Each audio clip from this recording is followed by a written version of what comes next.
Good morning, everybody. Welcome to the Caouette Circus, not Circle, although maybe that's more appropriate. Today, we welcome our guest, which is Evelyn Sirouet. She is a former president of the French Social Circle Building Association. So we were introducing some of our VIPs from previous years, leading up to the celebration of our 100th year anniversary, which we will be celebrating in May 2025. So I'm going to turn it over to Evelyn, and please, Evelyn, tell everybody about yourself. Well, there's not much to tell.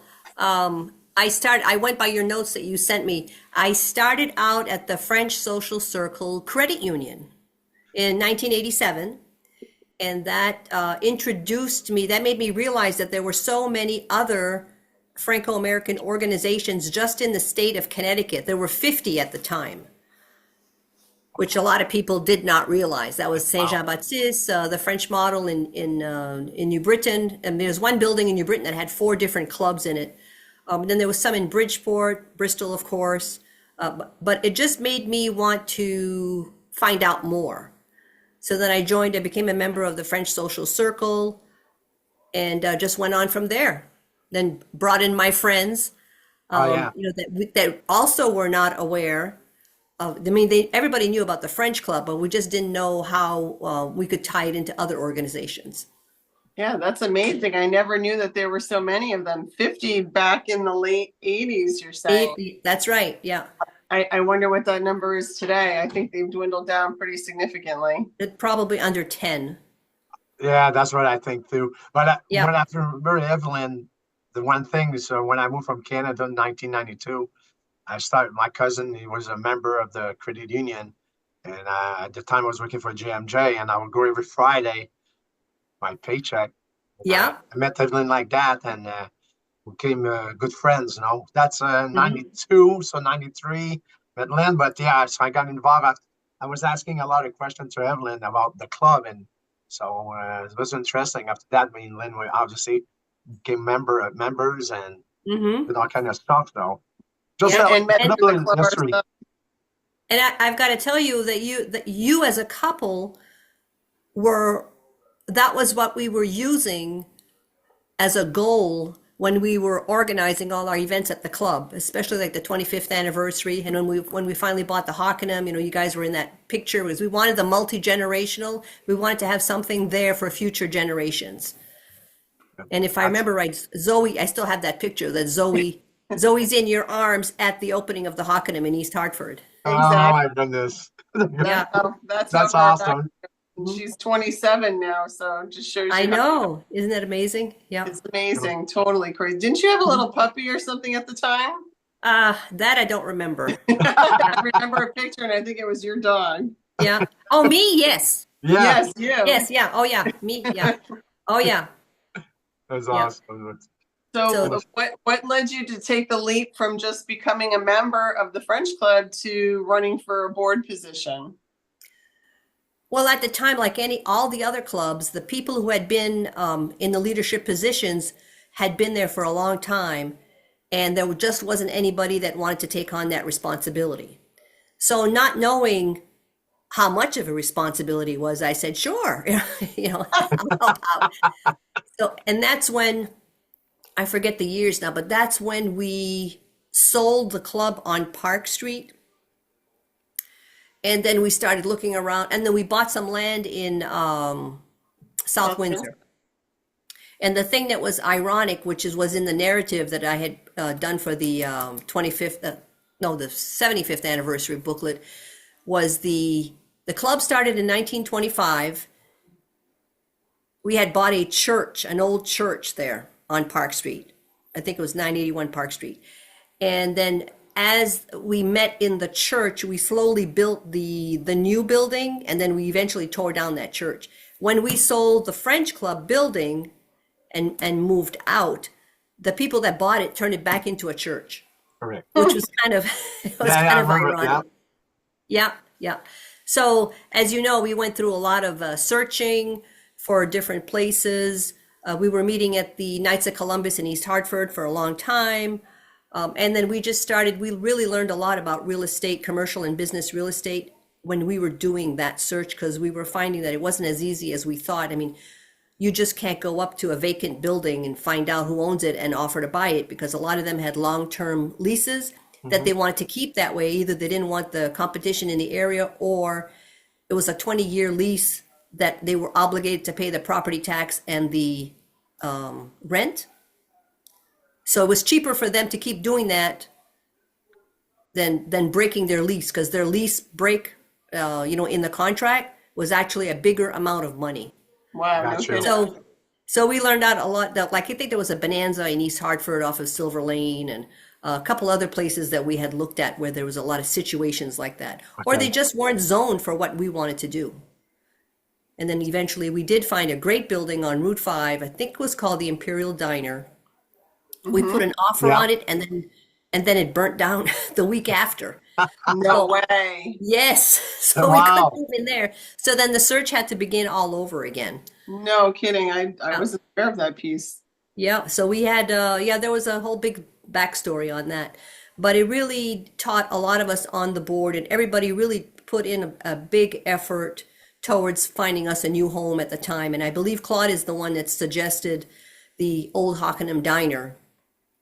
And we went to look at it, and we said, oh my God, this is so much work. But everybody just dug right in, and we made that our new home. It wasn't quite what we wanted at the time, but we made it work. And then until, you found the new home for now, which I think is very impressive. I haven't been there yet. I just sent in my application to join again. So I'm hoping to come down to play Charlemagne soon, because we have one friend up here that plays Charlemagne, but we haven't found a fourth person. Okay. So we're just going to have to go to Connecticut on Sunday afternoon. Where are you now, Evelyn? In southern Vermont. Okay. It's Williamsville, Vermont. Yeah. Look at my hat. What's that? University of Vermont. Oh, yes. Yeah. That Zoe went to school there, so. Yes. Yeah. They just became men's soccer champions there. Correct? Yeah. Oh, yeah. I've been wearing it too for that. Oh, yeah. Yeah. But I really like the area. It was a big change from the city, but it's just, a completely different cultural environment. Any friends owns in the area? Maybe two that I know of. Yeah. That's very cool. But it's been nice. I mean, we ran into somebody. I'm the bingo volunteer coordinator at the fire station, and one of our players one time, I told my husband, I said, that person just came in and they're talking kind of like we do. So sure enough, they were from Edmundston. Oh, wow. Yeah. And the partner was from Frenchville, Maine. So that worked out really nice. That worked out good. Yeah, really, really nice. It's funny you say that, because earlier this year I was in Dublin, Ireland, and I jump into an elevator and a woman starts talking with an accent that I pinpointed. Yes. Near Edmonton, and it was actually, what was the name of the town, Dan, that Georgette comes from? Grand Sault, it's not. Something like that. No kidding. Oh, good for you. I talked to her, and she actually knew the people that I knew in Canada. I was like, wow. Yeah. That accent is very distinct. Yes, it is. Yeah. And I take that back, because we do have an elderly couple that is from not La Beauce, what's right over the border? Granby and Sherbrooke? Sherbrooke, yes. Okay, yeah. So I see them a lot, yeah. That makes sense. Yeah. I was going to say, you're not in any area of Vermont that's been hit with a lot of the flooding that's gone on the past couple of years, are you? Oh, yeah. Yeah, Oh, really? We've been lucky here.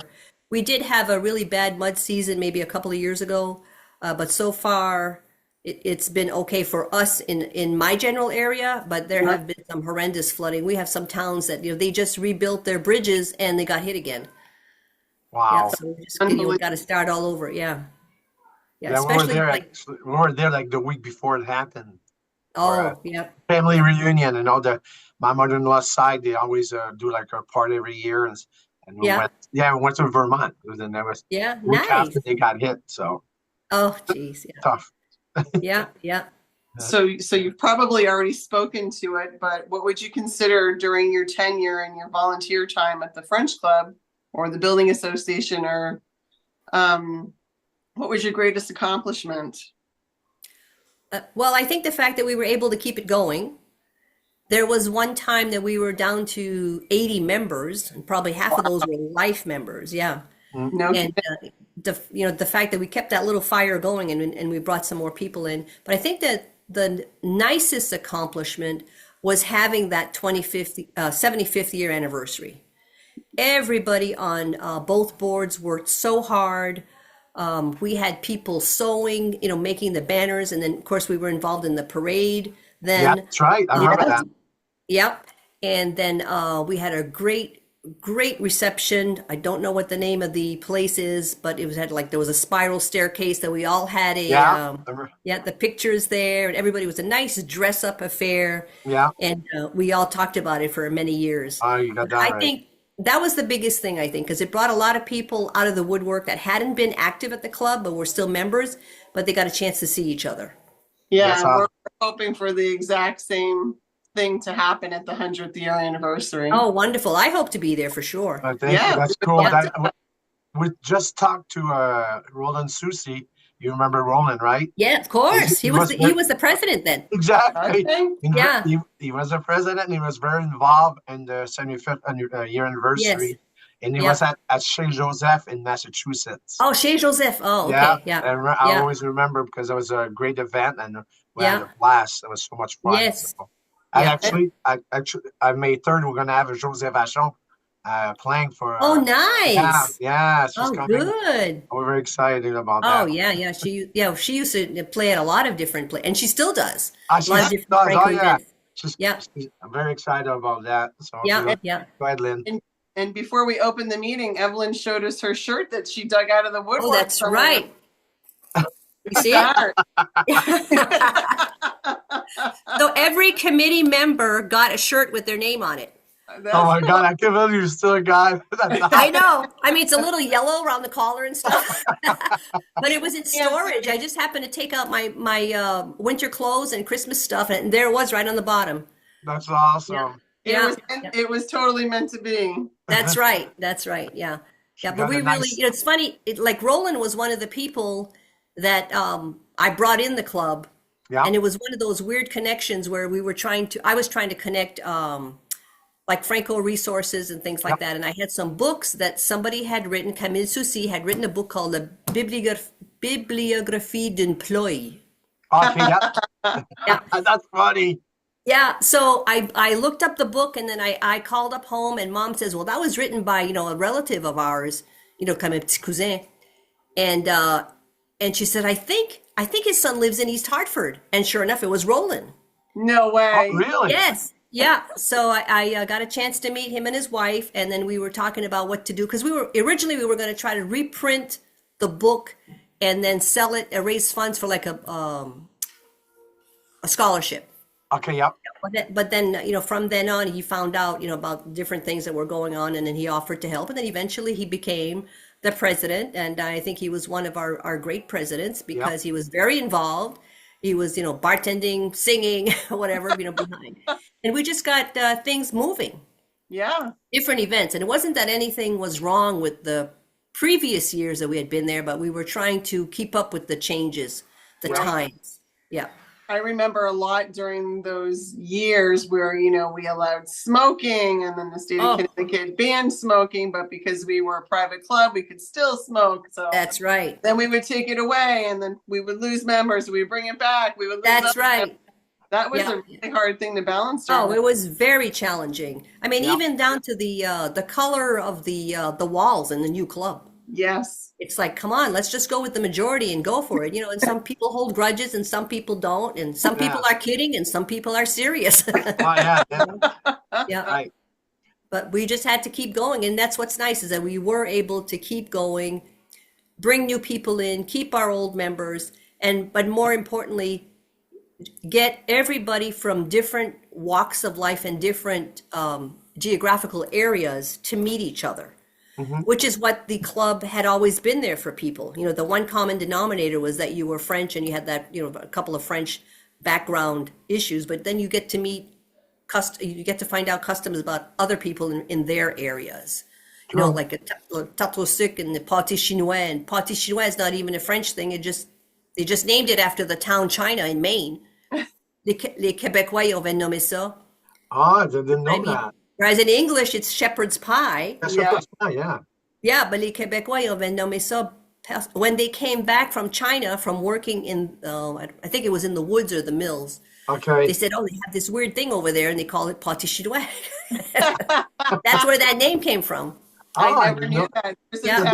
town called China. Yeah. Yeah. Oh, there's a town in Maine after every major city in the world, I think. Paris, Norway, China. But that's where that pâté chinois came from. And now I want to have some for dinner, Dan. Cooking. Yeah. Yeah. We're learning. We're learning. All That's kinds of right. stuff. That's right. Yeah.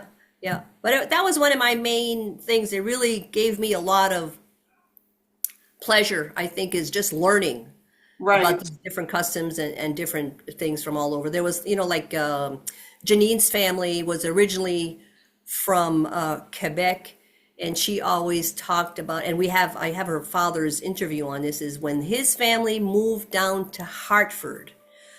I forget now, I think it was during the Spanish flu. Somebody lost a spouse, and they said, okay, we're going to move to Connecticut. We're going to go work down there. And they got on the train, 10 kids, and all they had to eat all the way down was a big bunch of bananas, like those huge bunches. So Yeah. that's what they ate for their snacks all the way down. And then, of course, they settled in Connecticut. And her mom came from the Lowell, Massachusetts area, because there was a lot of French people that had gone to work there in the True. mills. And the mills, Yeah. right? Yes, yeah, all the clothing mills. Yeah. Yeah. Yeah, It's there's a very, lot of there's a lot of Facebook groups, especially in the Northeast, that have to do with French descendants and yeah, the history, and the culture, and all that. It's fun to yeah. follow up on that. Not Mhm. realizing that so many people did migrate down to the U.S. just to go work in the mills. Right. Yeah, at the time, it was the only overland migration. Everybody else had come in through Ellis Island. Okay. Oh, wow. Yeah, yeah. So it was very interesting to learn about that. Well, It you're is. good. You know a lot of stuff, so it's kind of glad you've talked about history, and that's Yeah, Evelyn's Yeah. so learn knowledgeable and very well spoken, so that's awesome. exactly. Thank you. Yeah. We'll just sum up the end of the interview here by just asking you what you would like to see. What would be your dream of the future of the French Club now that we're hitting our 100th year anniversary?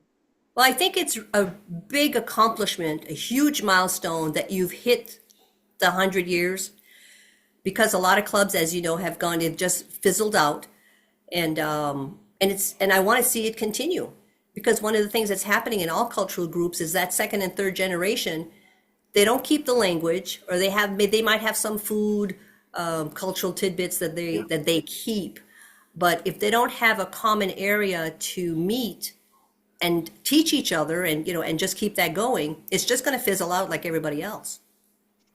I believe the French model has been closed. Yep. Yeah, Saint-Jean-Baptiste. yeah, Saint-Jean-Baptiste, and then and a lot of other them. I don't know about the Franco-American Businessmen's Association. It's still on. I'm a There's- member, actually. Okay, I think I was the first woman inducted into that. Oh, And really? again, yeah, we had a huge project. We were trying to get the Old North School in East Hartford, Yeah. and that eventually went to another organization. So we were very disappointed, but that would have been the repository for all of our Franco-American archives, from different places. Yeah. And then there's the French-American, the Genealogy Society. Yeah, in they're Holland. still Still there. They're still open. Yeah. Yeah. So it's important, I think, that we, yes, you can go to those places, but I think it's important to have that social aspect. right. Those places can provide meet. a wealth of information, but not that social interaction. Exactly. Yeah. So I don't know, what else the club does as far as, I know St. Anne's Parish used to give out scholarships if anybody went in a certain field. Yeah. So I think it's important that we keep on doing that. Yeah. And just increasing the recognition. Because Absolutely. after a while, people forget about, what's available True. and who's out there. Yeah. Yeah, So we do- still do was scholarship as of, we do a golf tournament every year to raise funds for the scholarship. Yeah, I saw that. So, Yeah. so yeah, all good stuff still happening. Wonderful. I think And kudos to both of you for being so involved. You know, if it wasn't for you, where would it have gone? yeah. You know, we really need somebody, you know, people that have that passion. Yeah, and just spearhead things because a lot of people have ideas and thoughts, but you know, you need to take action, and That's right.